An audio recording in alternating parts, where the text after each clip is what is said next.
সপ্তাহের ব্যবধানে কেজিতে 10 থেকে 20 টাকা বেড়েছে বিভিন্ন সবজির দাম। সবজির বাড়তি দামে বিপাকে নিম্ন আয়ের মানুষ। সিন্ডিকেট করে দাম বাড়ানোর অভিযোগ তাদের। আর বিক্রেতারা বলছেন বৃষ্টির কারণে কমেছে সরবরাহ, ফলে বেড়েছে সবজির দাম। আগের মতোই রয়েছে চাল, ডিম, মাংসের দাম। কিছুটা বেড়েছে মাছের দাম।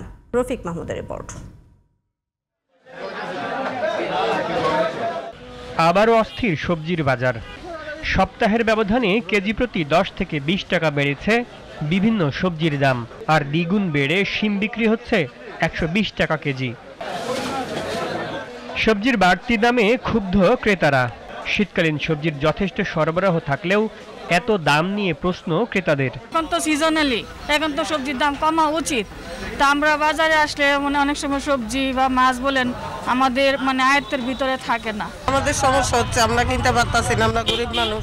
সবজি যদি 200-300 টাকার কিনি তাহলে আমরা চাল ডাল কিনি কিভাবে, বাজার করে কিভাবে, মাছ তরকারি কিনি কিভাবে? সিন্ডিকেট করেই দাম বাড়ানো হচ্ছে। সরকারের মনিটরিং করার কথা, এটা আমরা মনিটরিং করে তার কিছু করতে পারবো না। ভোক্তা অধিদপ্তর আছে, তারা যদি একটা মনিটরিং করে তাহলে আসলে দাম কমে যাবে।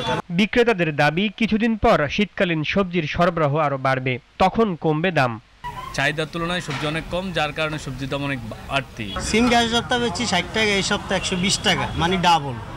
তারপরে আমরা চিচিঙ্গা 60 টাকা, ভেন্ডি 60 টাকা, পটল 50 টাকা, তারপরে করলা হয়েছে গিয়ে 80 টাকা। প্রতিটা সবজি গেছে সপ্তাহ থেকে এই সপ্তাহে 10, 20, 30 এরকম করে বাড়তি বেচা কিনা হচ্ছে। এদিকে আগের মতোই রয়েছে চাল, ডিমের দাম। কেজি প্রতি 5 থেকে 10 টাকা কমে ব্রয়লার বিক্রি হচ্ছে 170 থেকে 180 টাকায়। আর পাকিস্তানি সোনালী মুরগি বিক্রি হচ্ছে 280 থেকে 290 টাকা দরে। কেজি প্রতি 5 থেকে 10 টাকা কমেছে পেঁয়াজের দাম। এদিকে গরু ও খাসির মাংস বিক্রি হচ্ছে যথাক্রমে 750 ও 1100 টাকা কেজি দরে। Rafiq Mahmud, GTV news, Dhaka.